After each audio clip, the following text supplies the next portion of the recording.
Masonic Lite podcast. This is Past Master Moira calling in. I just listened to episode 79. I believe this episode is your longest ever, an hour and 24 minutes.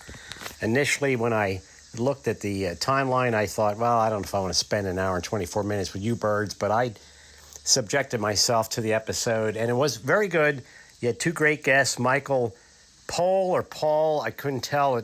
Some of you called him Paul, some called Paul, from New Orleans, and Meydän Hess, both great guests. Guys did a fantastic job interviewing them, learned a lot from both of them. A couple of other observations. Pete, it was episode 79, not 78. Apparently you don't prepare yourself before the episodes. You also mentioned you don't listen to the episodes. Doesn't surprise me because you're quite boring. Larry, you mentioned a book, Who Moved My Keys? Well, I moved your keys because your wife, Carol, and I have been talking extensively about your Alzheimer's and Parkinson's disease. We're trying to figure out a way to keep you from driving. The other thing is, again, you mentioned your three favorite words: awesome, fantastic, phenomenal, whatever. And let's see here. Lodge Business Brief by James Stevens was excellent. And again, Jack Harley and Tim Dedman, if it wasn't for you two, this podcast would suck. So anyway, I'm caught up. Don't know when you're going to do episode 80, which Pete will probably think is episode 79, but looking forward to listening to it, critiquing and calling in, and see you guys at breakfast this Thursday. Bye. From the new recording lair located deep beneath the Wine and Spirit store in Ephrata, Pennsylvania. You're listening to the Masonic Lite podcast. Studio 665 presents Masonic Lite podcast. This show is recorded by Masons, for Masons, and is for entertainment purposes only. And please, no wagering.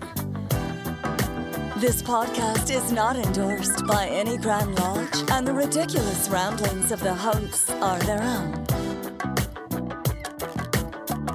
And now, here's your host.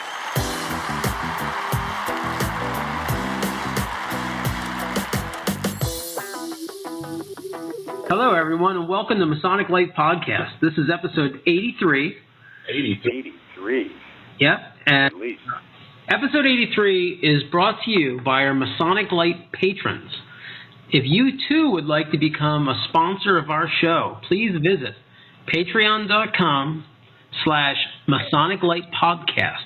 And for as little as $1 per month, you can help keep the lights on at Studio 665. On today's episode, we're going to be speaking with co-host Jack Harley, who is calling in remotely, but he's going to fill us in on some of the cool stuff he's been doing with Lodge in the Woods and the pumpkin roll. Right. The other big stuff we're going to have, we have an interview with John Bridegroom, a graphic artist who does a lot of cool Masonic stuff. And it's going to be a cool episode. So we'll start with you, Jack. Well, and actually, no, we'll finish with you because, like, when we ask you what you've been up to the most. So we'll end with you. All right. Larry, Start with the one with the least. Yeah, Larry, have you done anything? Yes, I have. Oh.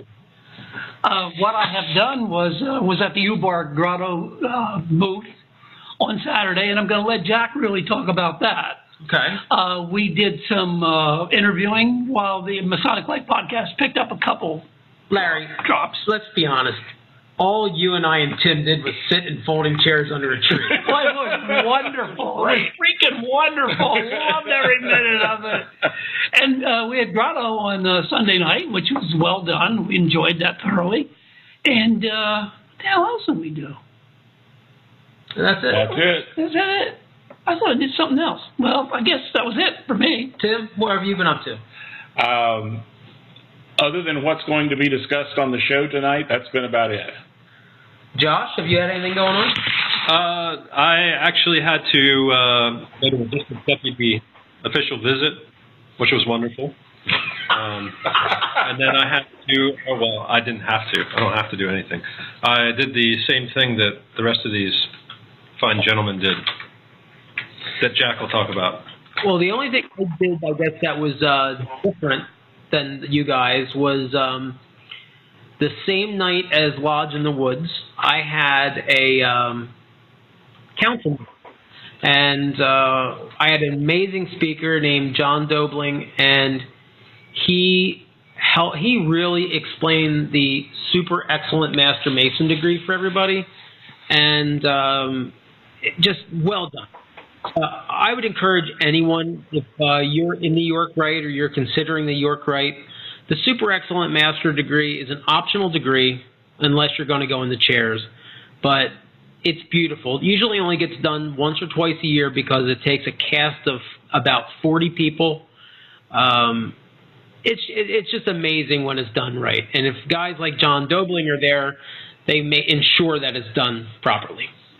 So, all right, Jack, it's your time to shine. Well, you also had a Tall Cedars meeting, didn't you? Oh, crap. I guess I did. That was last night. Yeah, it's a good thing you're in charge. Yeah, That was right. Yeah, Larry was there too, so Yeah, he forgot. So yeah, last night was widows and past officers night, and we had 6 widows came out, and it was a very nice evening.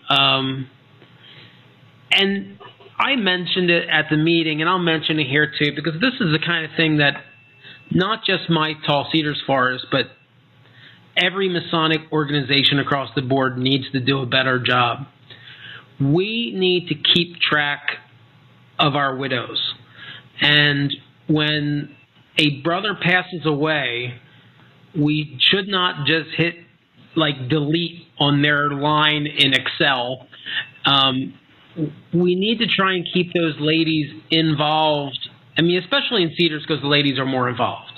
But you know, it's nice to know what they're doing, even in Blue Lodge, if we want to reach out and care for them. I don't know. I just think we all need to do a better job of staying in touch with the families.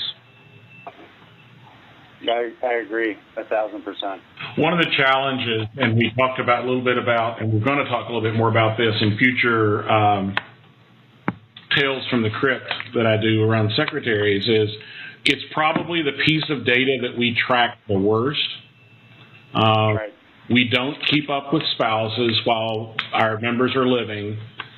When they die, it's awkward to ask them to give us their contact information. And then even those that we do have up to date on, when they move or when they pass, we get nothing. So my lodge, for example, we have 246 widows on the books. We know that probably half of those or more are probably deceased, but we have no way to confirm that other than literally sitting down and doing obituary searches over the last 20 years. Check on the well-being. Yeah, exactly. So your point's well taken, Pete. We do not do a very good job of that. So for those of you listening, if it sounds a little wonky, we are not at our regular studio tonight.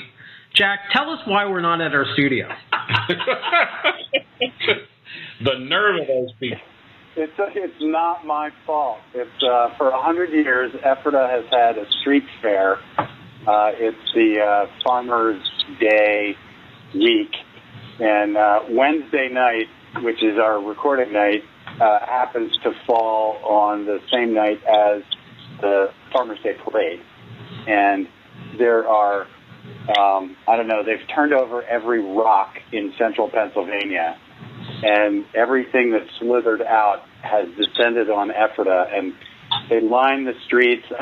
Now, I moved here. I grew up in New Jersey, right?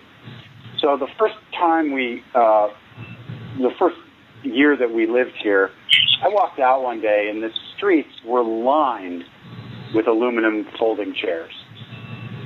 And all I could think was, oh my word, these would all be recycled in 20 minutes if this was happening in New Jersey where I grew up. These chairs would be gone. But it's a tradition here. I'm from where I'm sitting, I can see the flashing lights of the parade and stuff going past my house. But it's a 2-hour long parade, and by that I mean the time between the first float and the last float passing the starting line is 2 hours. So it is a monstrous parade, and it actually makes a loop around our lodge building, sort of.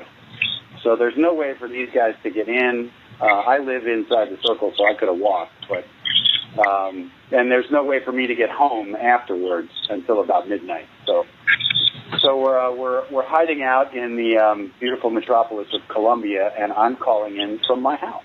So that's why it sounds wonky. Are you going to ask them to not hold this next year on the night that we record? No, I've already put in that they would schedule it on the same night as our recording night. So for those people. I just wanted to look ahead, so maybe I can, shave a day off or something like that. But I miss enough without that happening. But. So the rest of us, we're on the opposite end of the county. We're in Columbia, in Josh's house.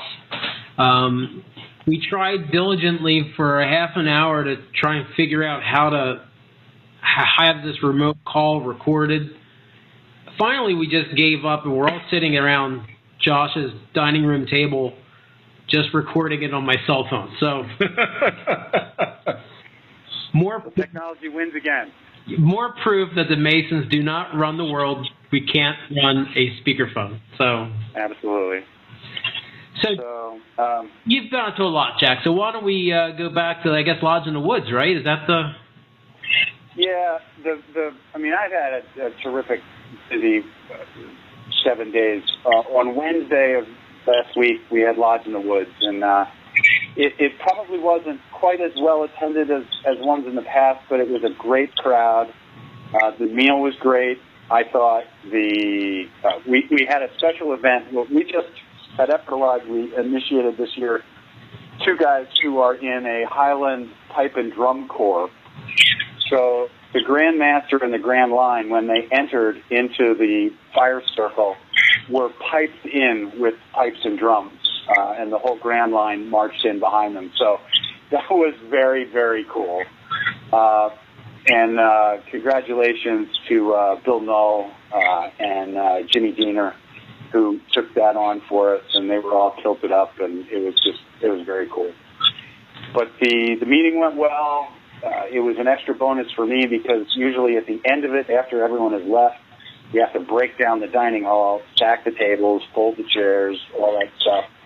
And this year, the camp had an event the next day, and they said, "Oh no, just leave that stuff up." So that was bonus win for me, not having to stay there till midnight putting all that junk away.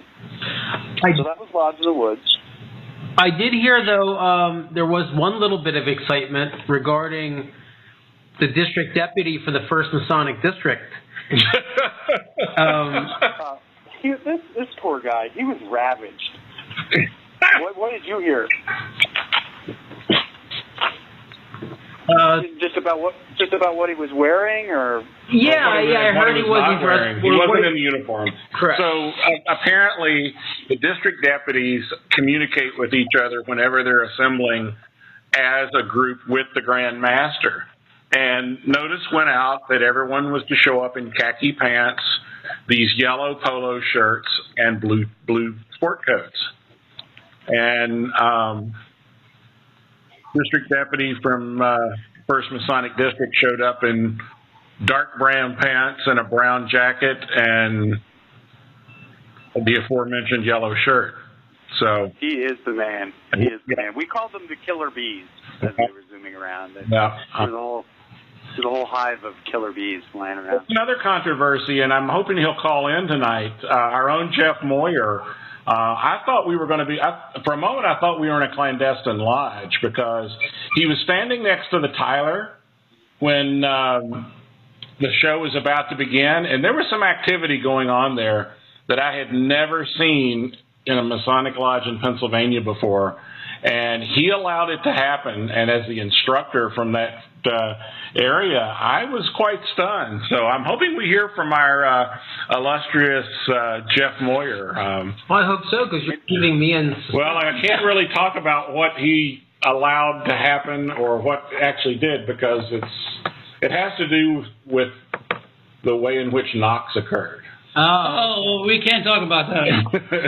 So maybe we should call and leave a message on his answering machine. What do you think about that? Something we'll put at the end of the show is I'll call him and leave him a message. So, Jack, the other big event, you spent a lot of time planning and organizing the Ubar Grotto pumpkin roll at Autumn Days. So can you kind of just walk us through what you envisioned and what happened? Oh, okay. So that's a false statement. I spent virtually no time arranging it. I just said we need to do this. And I sent an email to Masonic Villages. Dave Steffi got me in touch with the right people. And it sort of planned itself. It was really easy. All we had to do was be there. And what we did was, my wife pointed out to me a video on FaceBrag early on in the year, and it was some town, I think somewhere around Allentown, that did this pumpkin roll. And what they do is they just give kids a bunch of pumpkins, or kids buy pumpkins. I don't even know how they do it, but you take all these pumpkins and you put them in the back of a dump truck and you take it to the top of a big hill and you dump the pumpkins and they roll down the hill. And I just saw this and laughed out loud. I thought it was hysterical, and it was perfect for Ubar Grotto. So I sent out an email to the officers in the grotto. I said, we have to do this at Autumn Days. So we communicated a couple times with Bev, I think it's Bev Swigert at Masonic Villages, and she helps put together the whole Autumn Day event. And she got me cross-pollinated to other people there. And so we bought the pumpkins from the farm market, the Masonic Villages farm. They brought us 150 pumpkins, because we had no idea. It's the first time we did this. Those 150 pumpkins were gone by noon. So we sent out a call for another 50 pumpkins. They were gone by 1 o'clock. So we were just sort of flabbergasted at how everybody was reacting to this thing. And then at 2 o'clock, we had the official tail dropping, and the pumpkin roll happened. And there's video of it on YouTube. I'm sure you can find it.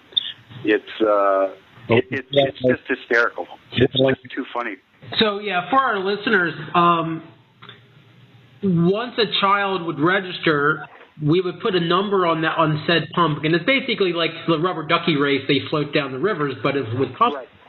But Jack had all kinds of art supplies and allowed the kids to decorate the pumpkins. So fun was had by all. So we were picking up googly eyes for about an hour, but it was all worth it. The kids had fun, and we had a donation bucket out, and we raised the money for the Masonic Children's Home, and it was just great. It was really, for us, it was really easy. The staff at the Masonic Villages was fantastic. They had hay bales to line the route, and they provided the dump truck, and we bought the pumpkins from the farm market. So their participation was huge. It would have been much harder to pull off without the staff at Masonic Villages. So if anybody up there listens to the podcast, please know we're really grateful for all your help on all that. That's very. And then the following night, I had to preside over an Ubar Grotto meeting. So, and that was kind of a little bit wonky, but it came off. And as I like to say, no one was killed or maimed. So it's all good.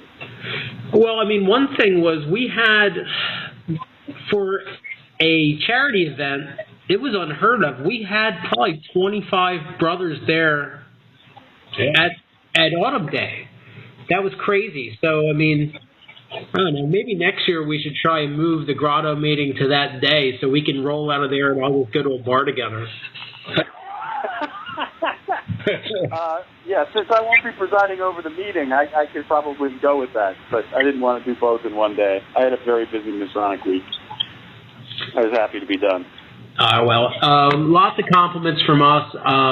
Everybody really enjoyed it, and yeah, I couldn't believe it worked, but. I'm just surprised no one got hurt in the production of the aforementioned activity. I was waiting for one of the pumpkins to bounce into a car parked there, but it didn't happen. Well, and they cut the stems off the pumpkins, so there was nothing to slow them down. I was afraid they were going to end up like over on Patton campus somewhere. Well, the one that went farthest, we had 3 prizes. We had farthest, fastest, and funnest.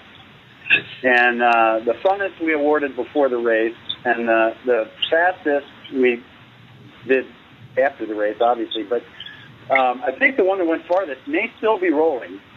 It was. Well, it went through the intersection. Yeah, did it really? It went way down that hill. But I rolled one when we got there, just to see kind of like, okay, what's this all about? And man, those things were going down that hill. They were zooming. One of the things I noticed, Jack, too, was the people that stayed there for the roll. The streets were lined. It was great. They were lined on both sides with people. It was just the silliest looking thing, these pumpkins coming down the hill. It was just a total crack up. So I think we're going to be back next year. We'll definitely have some more pumpkins to roll. So anybody that has never been to Autumn Days, it's a very fun time. The fraternity is really well represented there. Every side body and appendant and association is there, and it's a great time. And this kind of like was the capstone, if you will. Now, Jack, I'm going to put Tim on the spot here because I'm blindsiding him with this, but he made an observation. And so for those of you that have never been to Autumn Day, Masonic Village is a huge, beautiful campus. There's a lodge, there's a healthcare center, and there's a long waiting list to get in. Right, but because it's a lot of older folks, right? There's a lot of people on dietary restrictions. A lot of people. I know where you're going with this. A lot of people have some mobility issues. People really shouldn't be out in the hot temperatures sometimes. So go ahead, Tim, enlighten us. So it occurred to me, there are literally thousands of Masonic conspiracies out there. And it occurred to me that perhaps someone should investigate one that began to circulate at Autumn Days, which was this some clandestine plan of the natural selection process of Freemasonry, where so keep in mind, Tricolor Lodge is not allowed to serve dinner before their meetings because so many of the men are on dietary restrictions. And yet they turn loose all of these people from all of the apartments and facilities, and they're wheeling them out in wheelchairs. Tell them what the menu is. And I'm getting there, and it's 90 degrees, and they're out there all day long baking, and the longest line in the place is for French fries and snow cones and cotton candy and sausages. Oh, and it's all free. And it's all free, so it's eat as much as you can.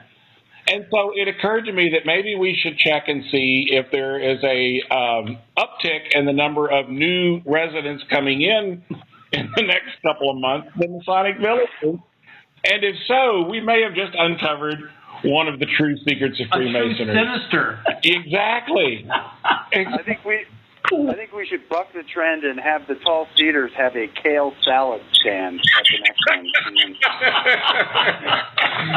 Oh, my goodness. All right. Well, we're going to take a quick break, and we're going to come back, and we are going to we're going to listen to an interview we had with John Bridegroom. John Bridegroom, Masonic artist. We'll be right back.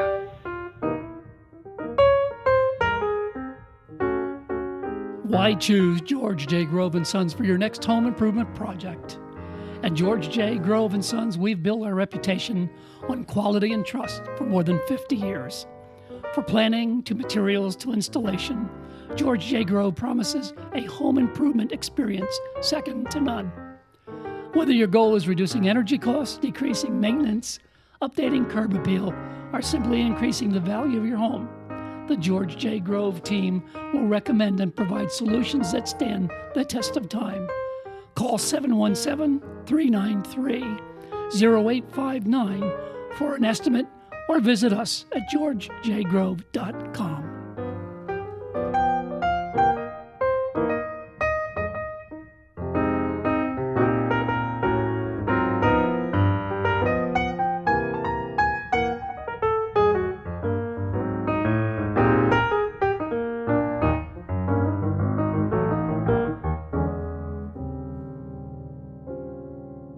Hey, welcome back, everybody. We're going to jump into that interview with John Bridegroom. You can check out his website, which is www.themasterscraft.net. And here's the interview. Okay, our guest this evening is John Bridegroom. John is past master of Porter Lodge 137 in Indiana and a founder of the Crown Martyrs Lodge 771. Which he's junior warden of the chapter of Royce Croix. John, welcome tonight, and tell us a little bit about your business and your Masonic background. Yeah, so, well, first of all, thanks for having me. I appreciate you guys asking me to come on. It's very nice of you. But my business is, I'm a graphic designer by trade. Been a graphic designer most of my life. And of course, as many of us do when you get involved in Freemasonry and you're looking for a way to contribute your skill set, I started to kind of come across things that drew me into the fraternity that I felt were lackluster when I was seeing them. And that kind of led me into starting to dabble in the creation of Masonic logos, and then led me into trying to come up with some Masonic jewels and that sort of thing.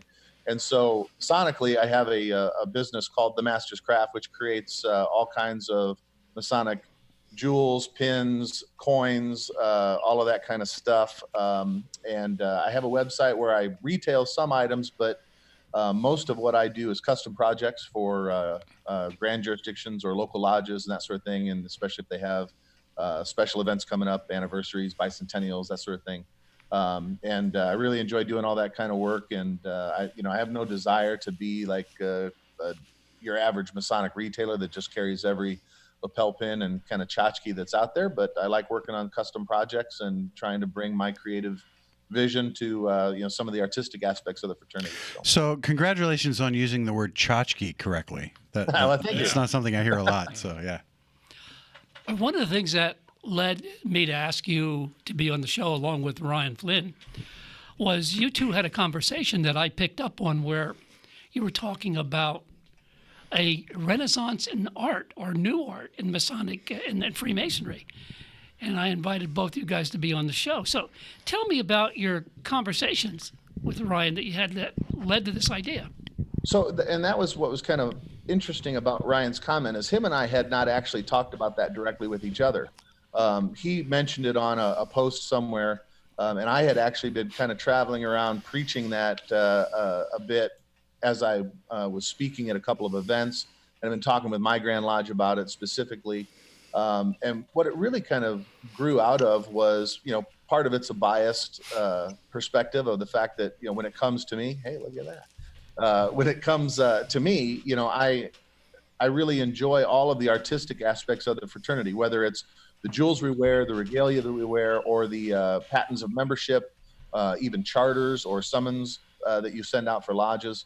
That the character of those was something that really drew me into the fraternity. And so I have been trying to get people to understand the importance of those things, because when I came into the fraternity and, some of the first honors that I, had the pleasure to receive, I was getting certificates that were printed out on inkjet printers, on the glossy paper. You're lucky they weren't dot matrix. Come on. Right. Don't we still do that? Don't we still do that in most of our lodges? Fanfold paper and yeah.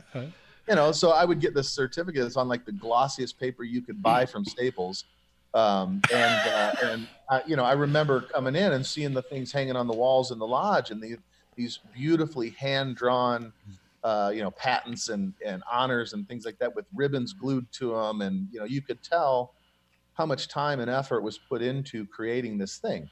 And then here I was getting, this sheet of paper. And so, the one, I was disappointed, but what I tried to get people to understand is that these things, which there's been this trend in Freemasonry to sort of downplay it all. Like we shouldn't be proud of those things. We shouldn't want to wear the jewels that we have because that's ego. We shouldn't want to have these honors, which is funny. We have this entire system built around sort of these carrots that dangle out there to encourage brothers to learn and to work.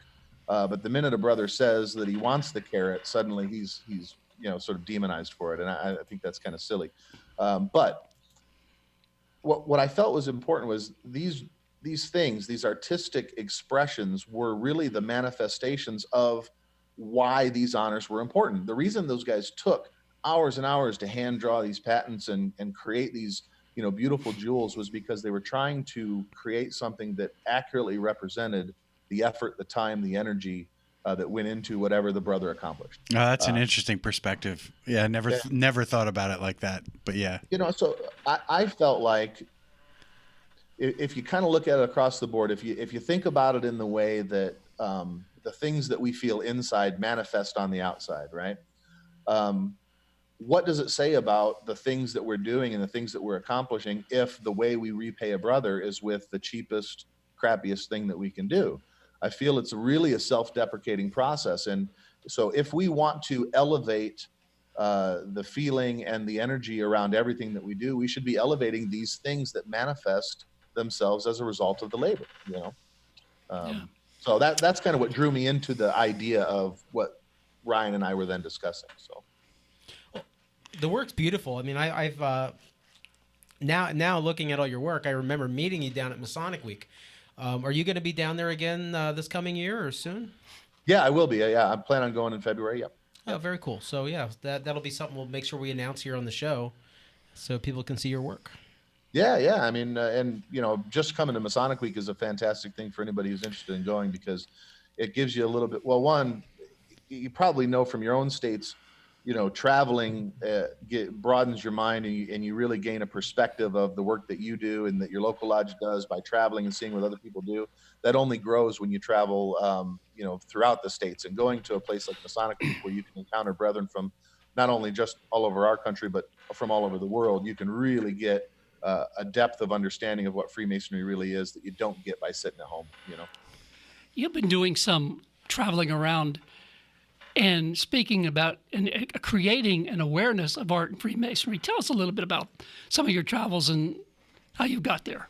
So I've been fortunate enough to have done some things in Indiana in Freemasonry and have been at it for a while. It really kind of became my only hobby for a long time, and it's something that Freemasonry is just something that I dearly love, and so.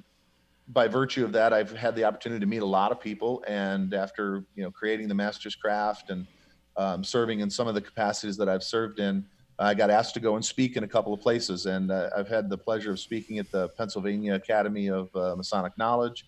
I spoke at an AMD Inn gathering out in Missouri, and I spoke at a symposium out in Idaho, and two of those that I just mentioned, I spoke specifically about artwork and regalia and sort of being unapologetic about them and about why it's important for us to latch onto these things that really set us apart from the common man, especially in this day and age. When you're wearing a tuxedo or even an apron or a jewel and you walk down the street, people react to you vastly different than they would if you were wearing shorts and a t-shirt because they've never seen anything like that. And these are like beautiful identifying characters of Freemasonry that we should be embracing because that makes people, it turns heads, But one of the things that I mentioned in those talks was every society that is considered to be an enlightened society through history is characterized that way by the arts.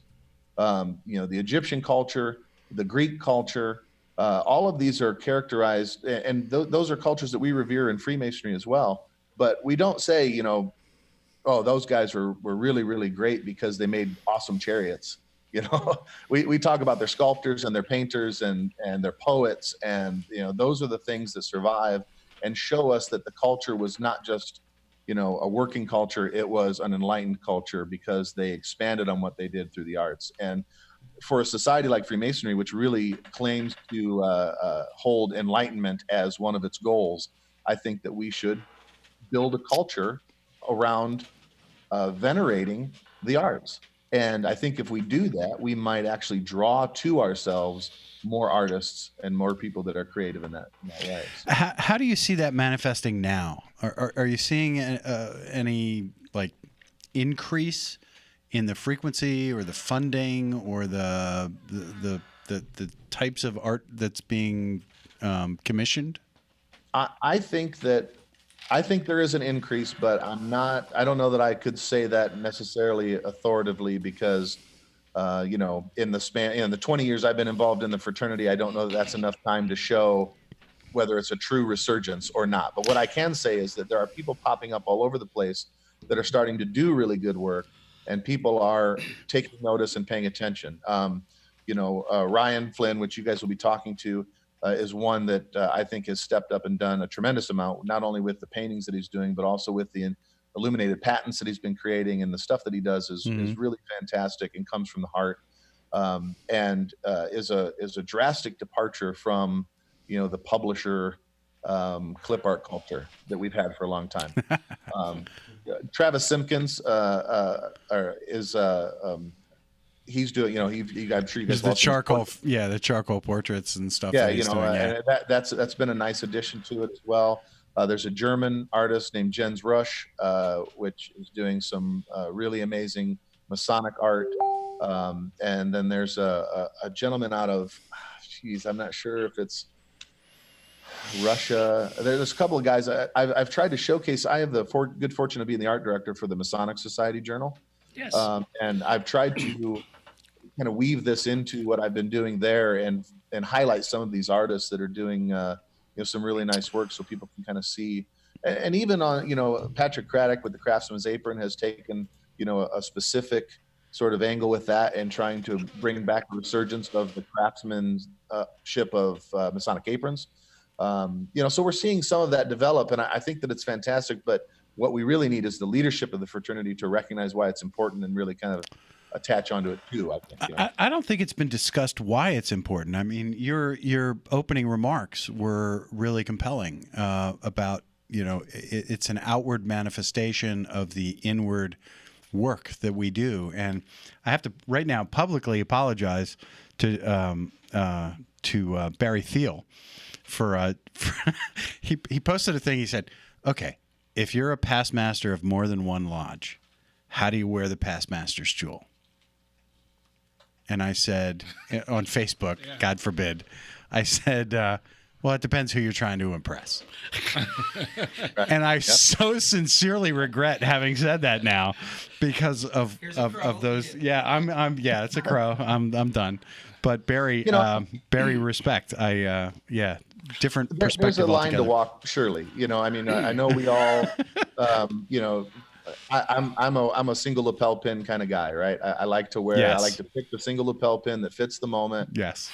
Which also, by the way, creates. You kind of feel, like maybe your wife when you go into your jewelry box and you're like, which lapel pin fits tonight, right? It's this really fun moment where you can. Do you change the lipstick shade at the same time? Yeah, right. Yeah. But I do think that we need to. I had the good fortune of serving in the Grand Council line in Indiana, and I remember being an arch officer and working really hard and trying to impress everybody and doing everything that I should. And then the minute I got elected into the Grand Council line, I was so excited. And you get that collar for the first time, when you're like, oh, I got this collar, And then you get ready to go to an event and you say, okay, are we wearing our collars? I'm like, no. What do you You're mean, never going to no? wear that. What are you talking about? Well, only at the meetings. Yeah. Yeah, right. Only when it's the five of us and no one really cares. But I do think that we ought to remember that, those things are the only way that we can express to each other that we appreciate what you've done for the fraternity and what you've accomplished. Those jewels and those rings and those lapel pins. I mean, those are ways for us to respect each other, not necessarily ornaments of ego, yeah, there's a line to walk, I think, but yeah, I think that there is value in understanding that they are the manifestations of our respect for our brethren, so. Have you found in working with various either lodges or grand lodges, I know in Pennsylvania they're very prescriptive about, for example, what a past master's jewel has to be.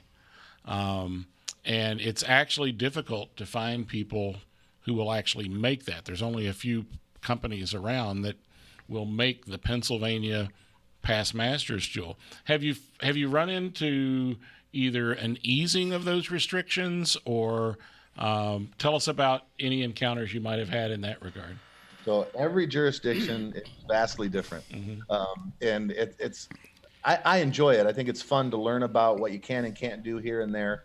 There are some jurisdictions that are very lax, and they allow the brethren to kind of do what they want. And maybe some of that has to do with the size of the jurisdiction. Smaller the jurisdiction, the more freedom they tend to have. Larger the jurisdiction, the more domineering the grand body is. Pennsylvania is a great example of that. Did you say no? You did not say that. No, you did not. We love our grand jurisdiction. No. Right? I do a lot. I've been very fortunate to do a lot of work with a lot of grand jurisdictions. I do a lot of jewels for grand lodges and for grand York Rite bodies. I've been doing a lot of Scottish Rite stuff lately, presiding past officer and 33rd jewels, and learning all of the different nuances. There are a lot of people believe a lot of things that aren't necessarily codified, right? So they're, oh no, that jewel has to be like this, or it has to be like that. And then you look it up and you say, well, no, it actually doesn't have to be like those things if you read the actual bylaws that might state how it is, so there's a little bit of a challenge there. But the other thing that I encounter is that the way jewels were made in the past is a bit of a dying art. And so there's a lot of things that have to be modified to fit the current ways that things are constructed. And so a good example of that is the Pennsylvania what is it, past high priest jewel? I think the triangle with all the emblems around it. Right. That's a much more difficult jewel to make now, because you're working off of things that are molded instead of hand engraved, and even the molding process is a little less precise.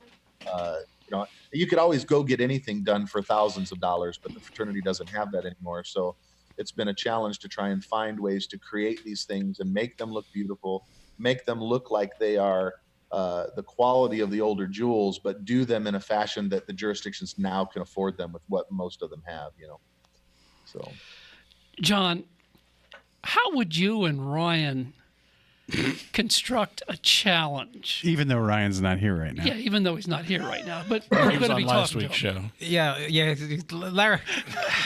No, I'm doing Larry's right reading now. off the notes when he thought you guys were all No. We're looking for a DeLorean so we can send him back to the future. Come on. Anyway, how would you construct a challenge to Freemasons and Grand Lodges actually anywhere in the world? I thought a little bit about this, and didn't come up with any brilliant answers, probably, other than maybe I would ask Ryan to do it all. No, I'm just kidding. You figured this out. Okay. What I think what I would like to see happen is I serve as the public relations and marketing director for the Grand Lodge of Indiana. That has positioned me kind of uniquely to have a little bit of an influence where it comes to the quality of these sorts of things. All of the certificates for various awards and things that the Grand Lodge gives out, all of the brochures or pamphlets that they create, and all the way down to even some of the mundane programs that we make available for our membership online. I have a little bit of an influence on how those things look and how they're created.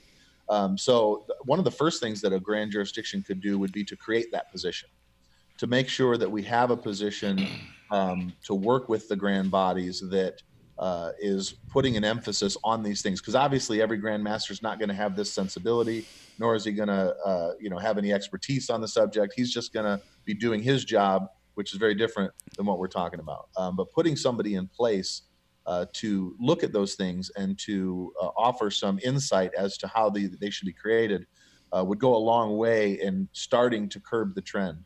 from that point, I think that what I would really like to see popping up here and there would be in the same way that we put together these events where we have 2 and 3 Masonic speakers that come in, and the world of Freemasonry has largely gone to the Masonic researcher, which is fantastic. We need people digging into our past and doing that, but I would like to see Masonic art shows put together, a wine and cheese evening with painters, and you compare those with places that have Masonic library museums, and then you could have artists showcasing their work. You could have library museums showcasing older pieces of work that show you the continuity of the old to the new. There's all kinds of crazy things out there. Masonic porcelain was a huge thing for a long time. Oh, those yeah. are beautiful if you can find them. Shaving mugs. I actually have photos. This is a bit of a tangent, but indulge me for a minute. I have photos of, it's about, I would say probably 12 inches long, about 5 inches high. Easy now. Solid silver, phrasing, solid silver baby carrot. And it's a one-off, and it's beautifully crafted, Masonic symbolism all over it. And it was created as a one-off when a worshipful master's wife was having a baby. Wow. They would make this for him and give it to him. Wow. And that's back when, silver was probably, dirt cheap, and the guys who did this kind of work were a dime a dozen because they were all, apprenticing in the shops and whatnot. But you can kind of see where those things in the past, you can bring those out and show them to the brethren while you have people trying to do the same thing in the modern day, pair it with some classical music and some wine and some cheese, and you would have a beautiful evening of fellowship surrounded by the arts. Brothers get together and talking. I think that would be a high-class event that Grand Lodges could put on in their state and really attract people of caliber. Did you participate in the Apollo meeting at the George Washington Memorial, the Masonic Artists Association? No, I'm not. I don't think I'm aware of that. I think it's called the Association of Masonic Artists, and they held a conference at the George Washington Memorial in Alexandria, and it was a gathering of Masonic artists that reflected on that. I just didn't know if you participated in that. Got snubbed. Who did? John did? John got snubbed. You see, but John, he just found out about it. So John is director of Bling, and that's and tchotchkes. I think there was when the name Apollo, was there there might have been a representative from that organization at Masonic Week that had some paintings on display, and I think I gave him $50 for a book, and he signed my name into something. I can't remember, but yeah, you remember now. From that organization, so yeah. Okay. One question: are you, and when Ryan comes on later? Oh my God! No, he was last week, Larry. Prepared. Yeah. This is what I have to put up Larry, with. Larry, take your meds. Constantly. Hey, time is a construct, Larry. Don't worry. Are you prepared? Are you prepared for the challenge? And this show tonight could cause this to go viral. This is a challenge. This is a challenge, all right. See, my fingers crossed. It could. I've rarely been prepared for anything I've done in my life, so I'm not that worried about that. You fit right in with this. Attaboy. Yeah, right. So these questions that I submitted to you. Well, because I think that those are the kinds of things that you have to just climb on the wave and ride them if it happens. And I would love to see it happen, and certainly in the capacity of what I can do, I would be there for the ride. And there's other people too. Like I mentioned, pairing it with museum exhibits and that sort of thing. And Adam Kendall out of California, who has been really involved in Masonic museum scene out there, is another guy that could really, and I've talked to him not specifically about this, but about these types of things. And, he would be a real champion for that sort of thing. So there are people out there that I think can help kind of come together and do something like this. And you and Flynn are going to organize them, right? If I thought Larry could follow through on it, God help us. That would be a great name for a contact to reach out to and talk to about what's going on out there in California as far as that. Oh yeah, Masonic Adam art would coming. be great for that. Yeah. So yeah, Larry, take down that name. And Oh, I didn't take it down. I know you Listen didn't. to the show in a month. Yeah, listen to the show when it comes out, and you'll be fine. What was the name again, John? It's Adam Kendall, and luckily this is being recorded for the first time ever. Spell his last name. Pendle? Kendall. Kendall. With a K. K-E-N-D-A-L. Why did I hear that? Yeah. Okay, thanks. This is our implied copyright. Bam. trademark. So, Larry, get on that wave and ride it. Oh, okay. There we go. So I have an important question. You live in Indiana. How far away are you from Goshen? I'm actually, I'm about an hour, 15 minutes from Goshen, but I'm in South Bend right now, which is right next door to Goshen. Okay, because I get shanghaied out there every year for 2 or 3 days, and at my Mennonite sister-in-law's house, no television. And no alcohol, and I may need to throw you a digital hailing sign. Absolutely. Yeah, if you're in the area, let me know, and we will find a watering hole for you for sure. Perfect. Thank you. That's all. Let's take a quick break, and we'll try and figure out how I can get Tim to turn all these electronic devices off, and we'll be right back. At the Historic Smithton Inn of Ephrata, Pennsylvania, we're pleased to serve the latest creations from Weathered Vineyard Winery, along with spirits from Thistlefinch Distillery in Lancaster, all to be experienced in the tasting room of a beautifully restored 18th century bed and breakfast. Cigars by D&S Cigar are available for your enjoyment in the courtyard. The Historic Smithton Inn is convenient to Lancaster County's most interesting attractions. Just minutes from the Ephrata Cloister and the Green Dragon Farmers Market, and a short drive can get you to charming Lidditz, thriving downtown Lancaster, as well as Hershey, Bird in Hand, and Intercourse, or Valley Forge and Gettysburg. Whether you're looking for a romantic getaway or an active vacation full of sightseeing and attractions, the Historic Smithton Inn will be a welcoming oasis from everyday life, one that you'll want to visit again and again.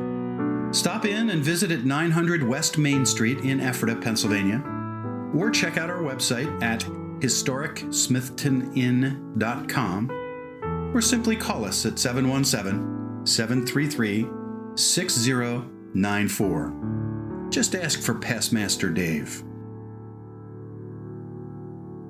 Welcome back, and we're with John Bridegroom. We're about to wrap up this wonderful meeting that we've had with him.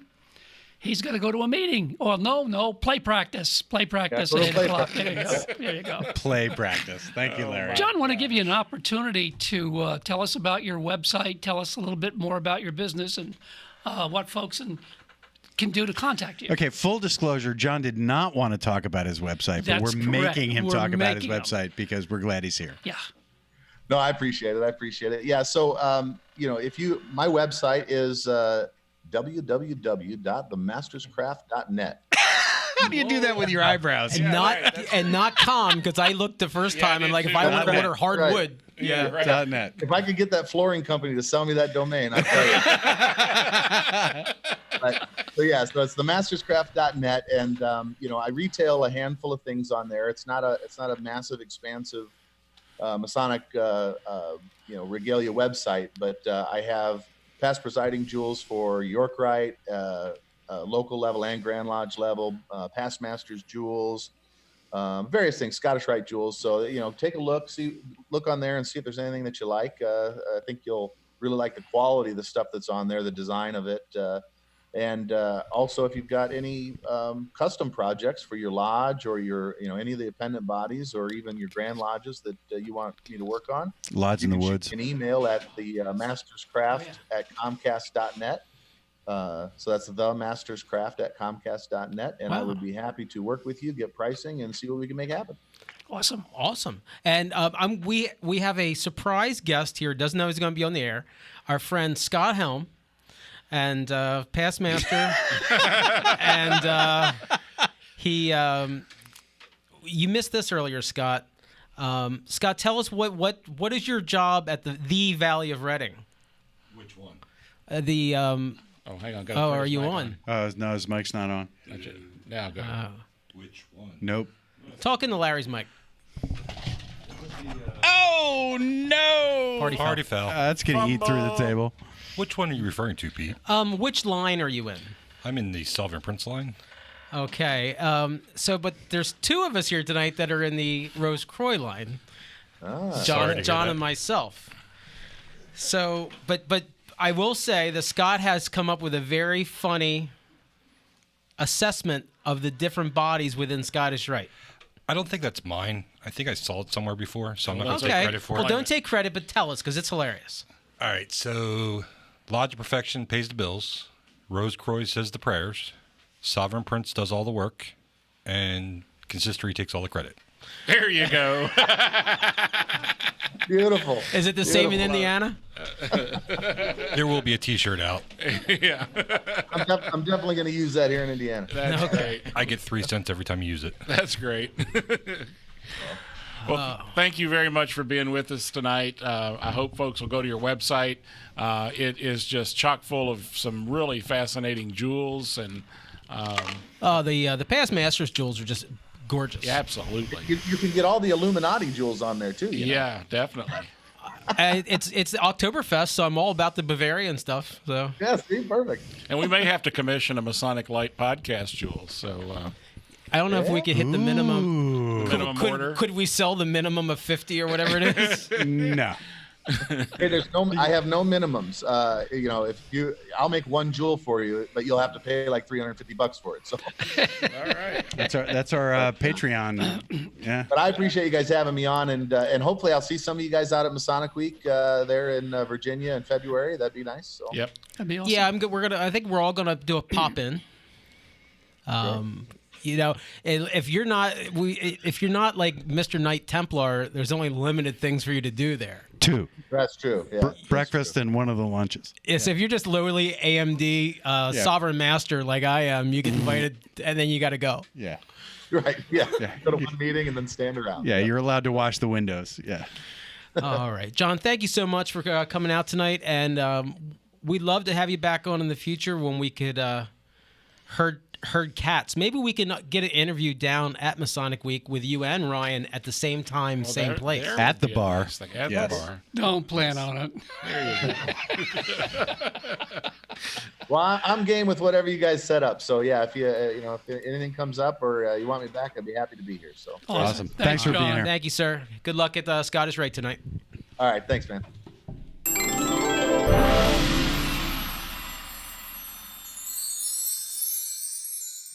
Hey, and we're back. Larry, welcome back. We just got done listening to the John Bridegroom interview. So anything you want to discuss about that? No, John's a very interesting individual.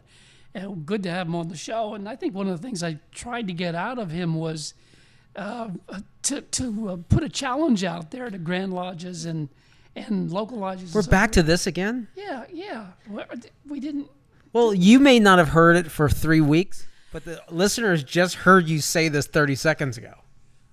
Jeez, okay, we need to scratch that then. No, that's all good.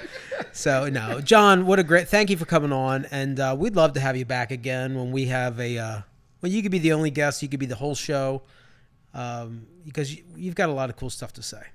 And for anybody out there that's looking for pins or that type of thing, he's a great spot, and Josh talked a little bit earlier about the website, so go there and check that out. www.themasterscraft.net. Exactly. All righty. So let's take a break. Probably going to hear from Michelle Snyder. Probably going to hear from Jim Stevens. I don't really know because this is a really weird week. But we'll be right back.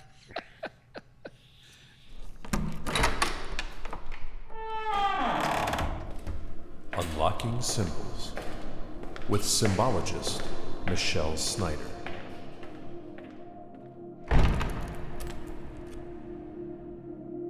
Rapunzel Unlocked.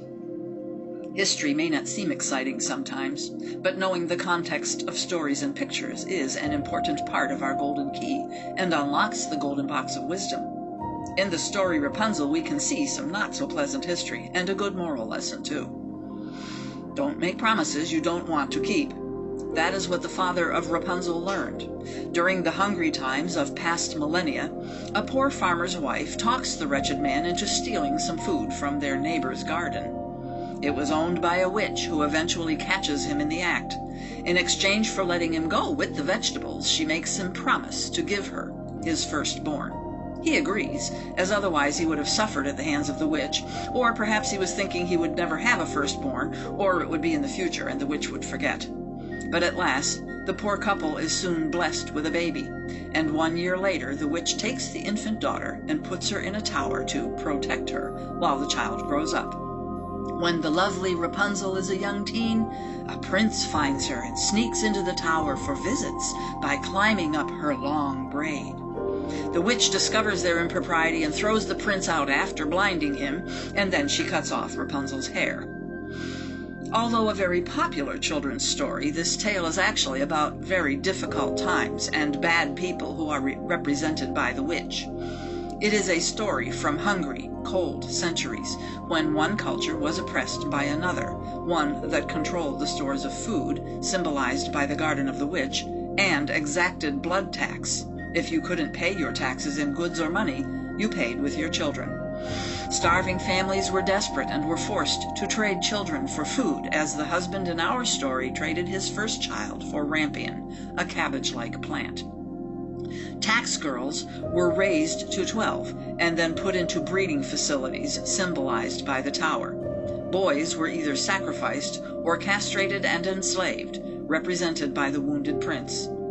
The main cardinal or noun in this story is the damsel's hair, which is a symbol of a female's sexual attractiveness and availability. When a female no longer wanted to, or was socially forbidden to attract men, her hair was cut off. In this story, a Prince Charming character rescues the beautiful maiden from a breeding barn, and vengeance is exacted upon them by the swindled witch.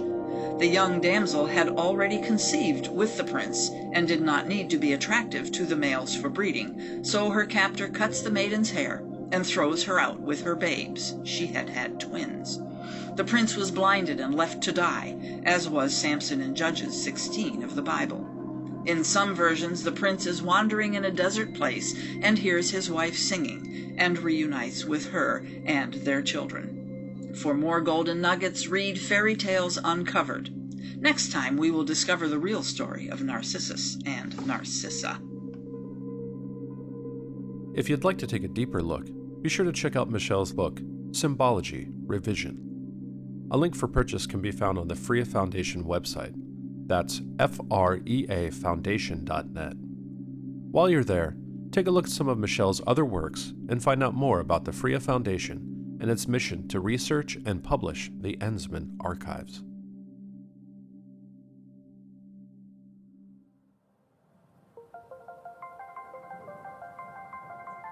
It's time for the Lodge Business Brief with Brother Jim Stevens.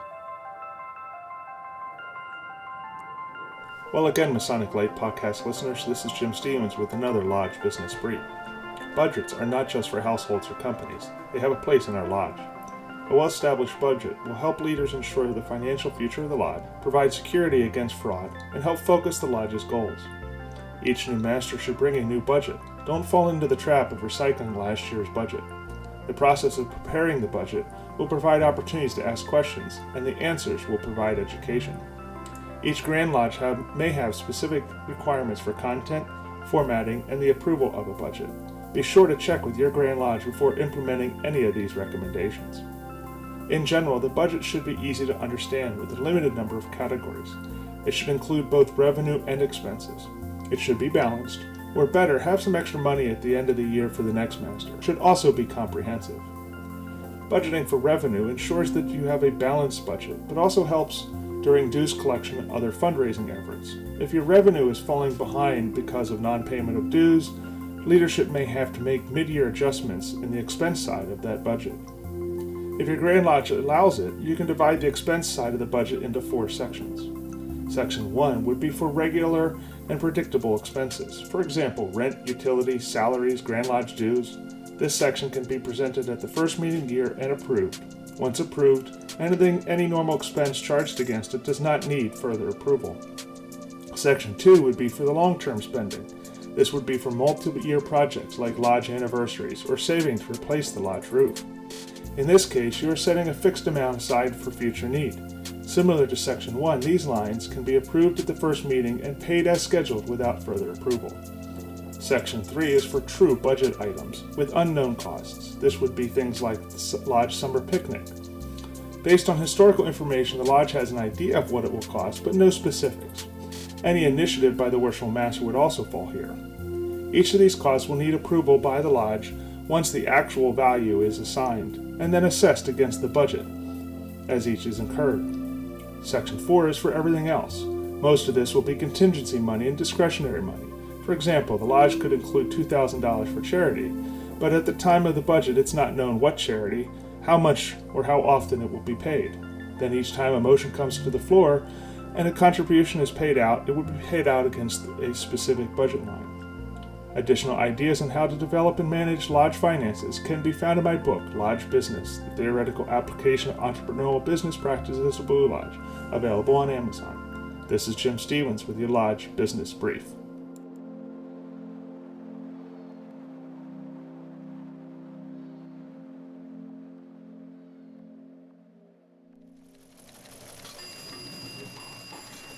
In Masonic news today, at the 2019 Lodge in the Woods, the Grand Master of Pennsylvania and many Grand Lodge officers joined the lodges of the 1st Masonic District at a scout camp in central Pennsylvania. After a festive dinner and much fellowship, the Lodge convened at the campfire circle, where the Grand Line was received and numerous awards were presented by worthy brothers. A search party has been dispatched as the entire corps of district deputies went missing in the woods after the event. Several officers were found wandering aimlessly in the camp, while the rest are believed to be recovering at a local cigar store. That's the Masonic news. So voted was.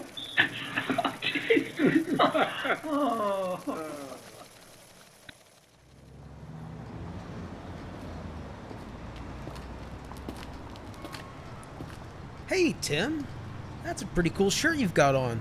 Where'd you get that thing? I got it at the Masonic Marketplace. What is that? That's the online store for the Scottish Rite of the Northern Masonic jurisdiction.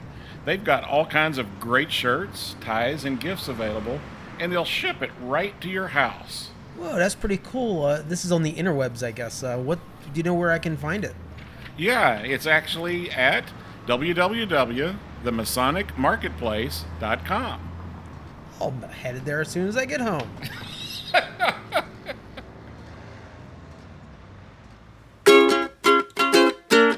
Hey, and we're back. Hey, so Larry, do you have anything going on in the next couple weeks? Next couple weeks, Lodge meeting, the first Tuesday in October. And our brother here, Brother Josh, will be serving in the East again. Looking forward to that. That's it for me. Tim?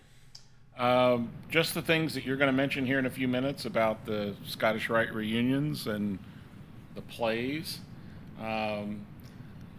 But other than that, it's pretty straightforward. Just a regular lodge meeting. Got a Royal Arch chapter meeting. But other than that, I'll just defer to you. You guys will get a real treat in the next episode. You won't get to hear my voice because I'll be in Mexico. Probably stranded or sick on a beach, but I'll be in Mexico. But here's the things that are... Oh, Josh, what do you have going on you're running a meeting? Right. I'll be doing the stated meting for... is it recording? Yeah. Lamberton Lodge For Lamberton Lodge number 476. It's going to be past Masters Night. Try it one more time. Past Masters Night. Past Masters Night. I got a handwritten invite from your secretary. First one in 10 years. Nice. Rob does a good job. And that'll be tomorrow for those of you that are listening on the day the podcast is released. Right. And that is a prime rib night, by the way. It is prime rib. And the meal is free, though donations are appreciated. Okay, so here's what's... I have nothing else. So Saturday, October 19th, at the Valley of Reading, see the world-famous magician Lance Burton and Friends. Tickets are $40 for adults, $25 for children. You can get tickets at the Valley of Reading box office, or if you visit eventbrite.com, do a quick search for Lance Burton. If you see in Reading, Pennsylvania, that's the one. That's his only gig that he's doing there. Here you go. Tim could read the next one. All right. As we mentioned a moment ago, October and November are Scottish Rite reunion seasons. If you wish to join the Scottish Rite, or if you're already a member and want to come back for a reunion, visit ScottishRitenMJ.org to find out the dates for reunions in your area. Local to Masonic podcast listeners are the Valley of the Valley of Lancaster on Tuesday, October the 15th. The Valley of Reading and the Grand Valley of Harrisburg will be meeting on Saturday, November the 16th. And Sunday, October 27th, is Ubar Grotto's infamous Halloweeny ceremonial. If you're a Master Mason and want to join the grotto, reach out to Monarch Jack here at Masonic Light Podcast at gmail.com. And last plug, hey, I did something to the website. Go check it out, masoniclight.com. Get on the email list. Create an account. I don't know what we'll do with it, but we can chat because, we couldn't do that on Facebook because I'm always suspended. So, Larry, take us out of here. Cue those chickens. Larry, pick up almonds and cashews. Oh, wait a minute. I'm sorry, wrong list. Oh, the next list. Okay. Special thanks to Effort Lodge 665 for allowing us to host there. However, we are actually recording from our producer studio in the beautiful, historic Columbia, Pennsylvania. And yes, listeners, there is a historic area in Columbia, Pennsylvania. Thanks to Josh Lamberton, our producer and director, who makes his show listenable, and for offering his beautiful facility with all these microphones and wires and speakers, for allowing us to be here tonight. You're reading it. Why are you ad-libbing? Thanks to Jack Harley for our news director, and Tim Dedman, marketing director. To our Masonic Light podcast contributors, Michelle Snyder and Jim Stevens. And that's really all I have to say for the night. Thanks for listening. This is Larry. Good night. This is Tim. This is Pete. And this is Josh.